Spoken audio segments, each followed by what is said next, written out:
বলাটা আরবিতে তুবু ইলাল্লাহি তাওবাতান নাসুহা। আল্লাহ যদি বলেন আল্লাহ করে ফেলেছি, অন্যায় করে ফেলেছি, হলো তোমার, আসমান হলো তোমার, পৃথিবী হলো তোমার, আমি হলাম তোমার, ও রব্বুল আলামিন আল্লাহ ভুল করে ফেলেছি। দীর্ঘ বছর আমি নামাজ পড়িনি, আমি রোজা রাখিনি, আমি হজ করিনি, আমি যাকাত দেইনি। আল্লাহ অপরাধের ওপর অপরাধ, মাফ করে দিন, ক্ষমা করে দাও। যদি কোনো বান্দা আল্লাহ পাকের দরবারে এইভাবে যদি রোনাজারি যদি করে, তওবা করে, আল্লাহ রহমান, আল্লাহ রহিম, আল্লাহ গফুর গফফার, ইমামের ওসিলা আল্লাহ পাক জীবনের গুনাহ মাফ করে দেবে। আর একটু সবাই মিলে কিন্তু না না, পৃথিবীর জমিনে এত গুনাহ করেও তওবা করে না, স্বীকারোক্তি করে না। এর জন্য আমি বলে দিয়েছি ঈমান পেয়ে গেছে বড় দুর্বল।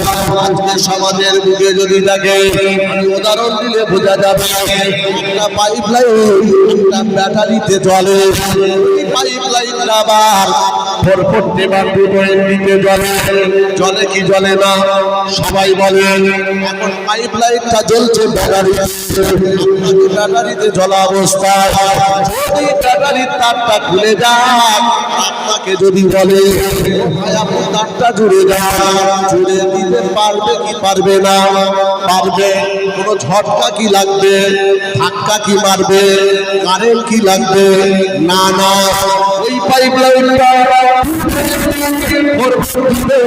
চলা অবস্থায় যদি তারটা খুলে যায়, আপনাকে যদি বলা হয় আচ্ছা আপনি ওযু করে ইমাম সাহেব আয় ওযুটা করে তারটা জুড়ে দেন, যত দুয়া আছে পড়ে নেন।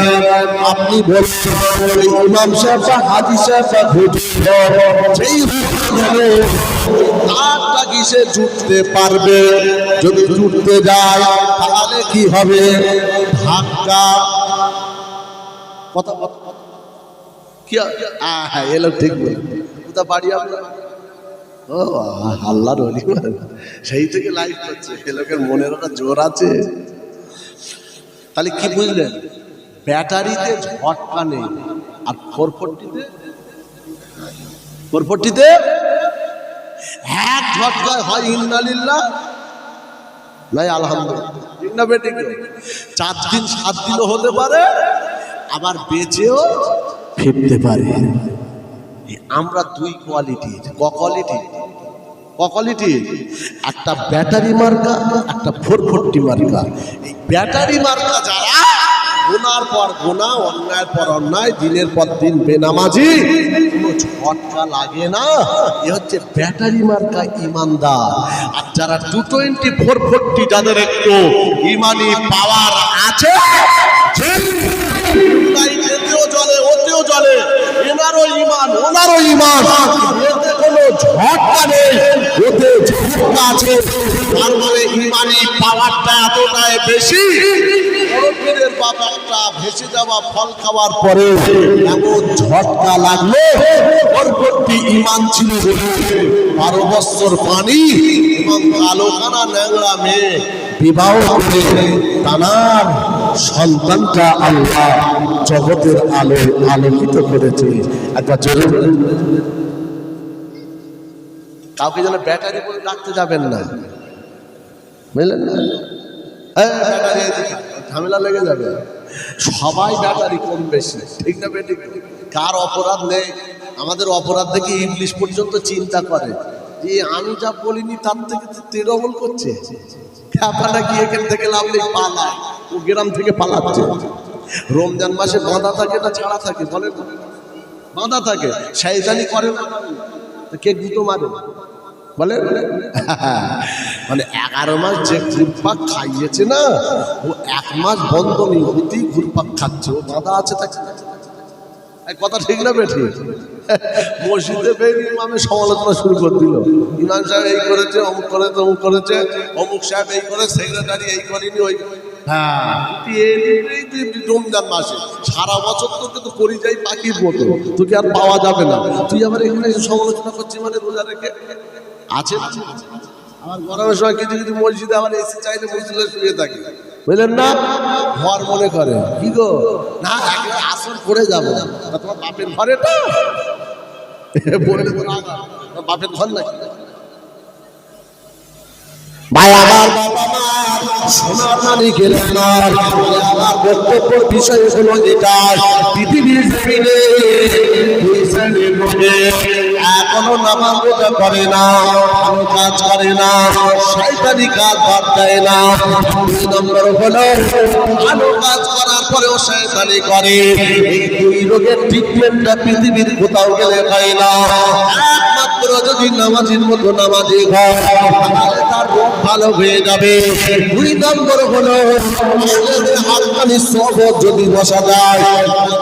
আলেমের কথা বলিনি, ভালো আলেম যারা তাদের মুখের দিকে তাকাবে সেটা গুনাহ মাফ হয়ে যায়।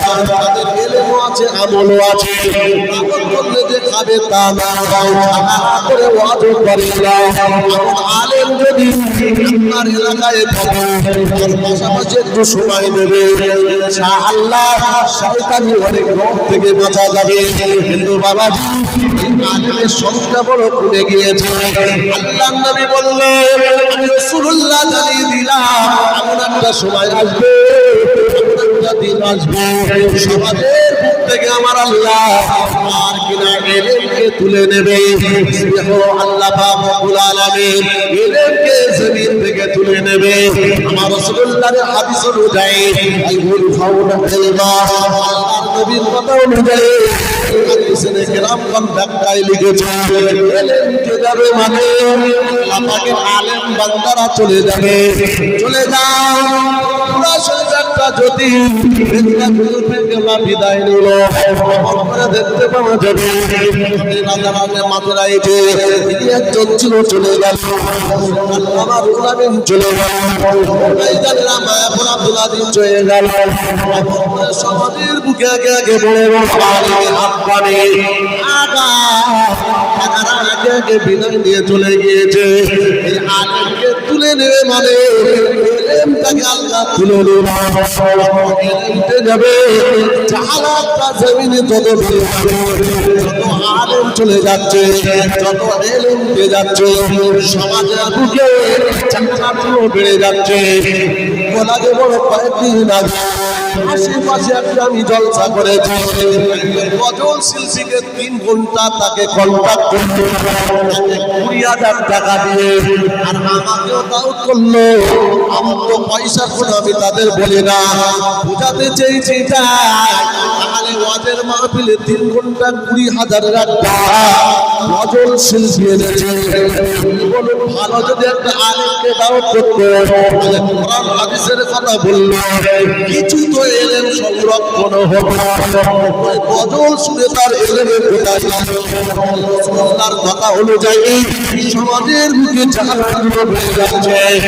আমার ভাইজানেরা 2 নম্বর রোগের কথা বলেছি, আমার রোজা করার পরেও শয়তানি কাজ করে। এখন আমরা যারা এই 2 রোগে আক্রান্ত নিজে বলেছে কোনো টেনশন করো না, কোনো চিন্তা করো না, সরে যেও না, ঘুরে যেও না, তা ঘুরিয়ে যেও না। আমি আল্লাহ জীবনের গুনাহ মাফ করে দিয়ে আমার রহমতের কোলে জায়গা করে দেব। আর একটু সুবহানাল্লাহ। এক কথা কি বুঝতে পারছো নাকি? না খাওয়া খাওয়া বলে লাভ নেই, সব রকম ওয়াজ করি। আমার এসে গেছে আজকের ওয়াজ এখানে রুগী নিয়ে। আমরা কি রুগী আছি না আল্লাহর ওলি আছি বলেন না? রুগী আছি মানে লটারি কাটতে যাচ্ছে ওযু করে। লটারি হালাল না হারাম? হালাল না হারাম? কাওরামুচি মুসলমান সব বাগদি জানে না? জানে, সবাই জানে। ওযু করে গেছে, হালাল হবে না হারাম হবে? বাবা কোথাও ওয়াজ করবে সব জানতে হবে।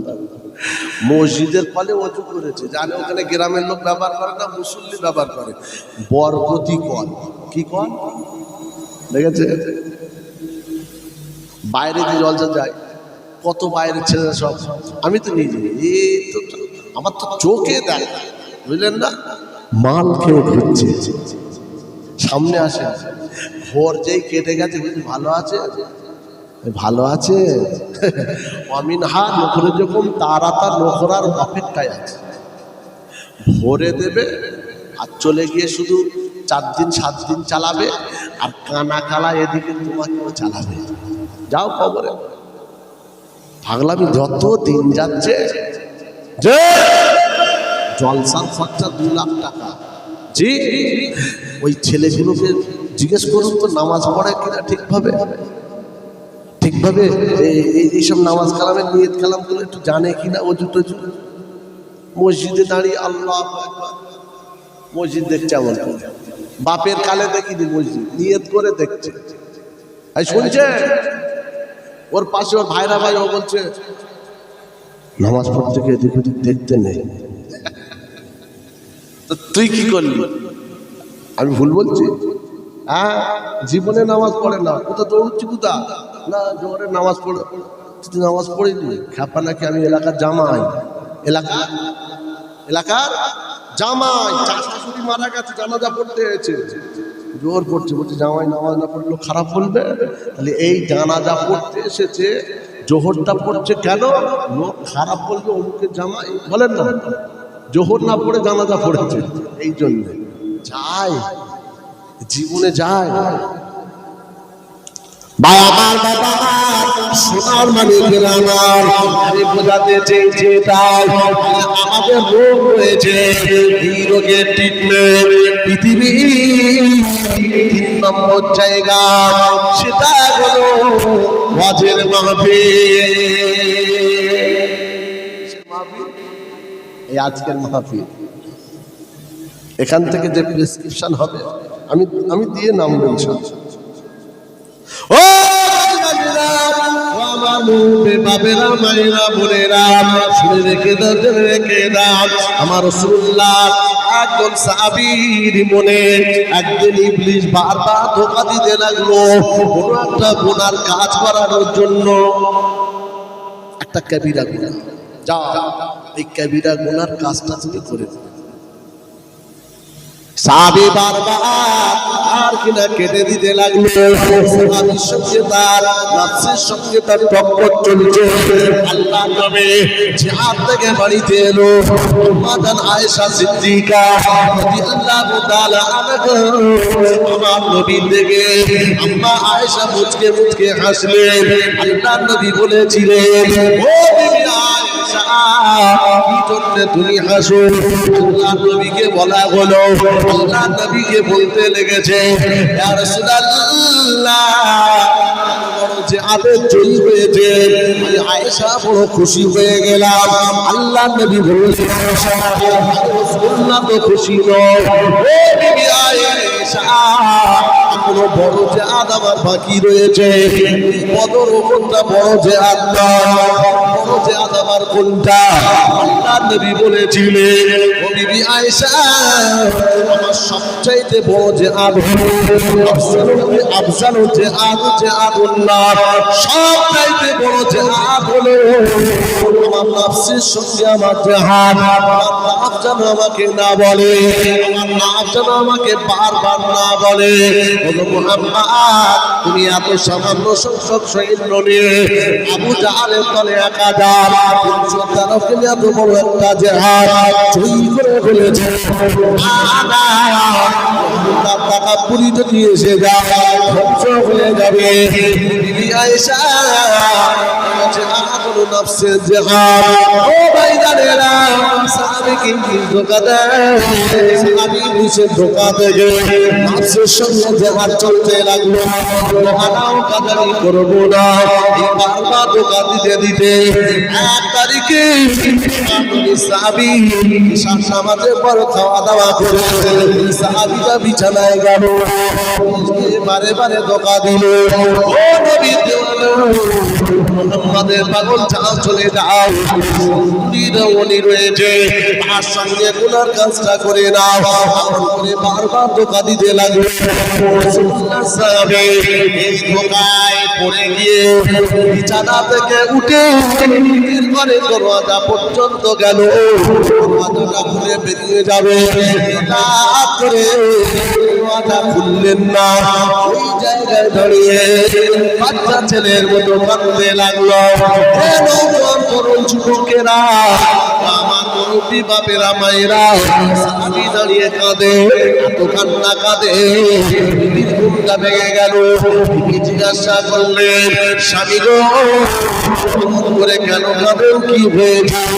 এই সময় বলেছিল, ও আমার বিবি, সে ধোঁকায় পড়ে গিয়ে আজকে আমি এমন একটা কাজের জন্য জানা থেকেই পর্যন্ত আমার নিজেকে বড় অপরাধী মনে হচ্ছে, গুনাহগার মনে হচ্ছে। আমার বিবি রে, আমার মনে হয় আমার মতো অপরাধী এই পৃথিবী জমিনার কেউ নাই। ও বিবি, আমি বড় লজ্জিত, এই অপরাধের চেহারা আমার রাসূলুল্লাহ দরবারে করে নিয়ে যাব। আমার বিবি ওই ভয়ে আমি দাঁড়িয়ে দাঁড়িয়ে আমার চোখে চোখ দিয়ে পানি গড়িয়ে যায়। আরে সুবহানাল্লাহ বলে, আকাশে নিম্নচাপ, এখানে নিম্নচাপ, একটু ঝেড়ে বলে কুঞ্জব, কি বলে এটা?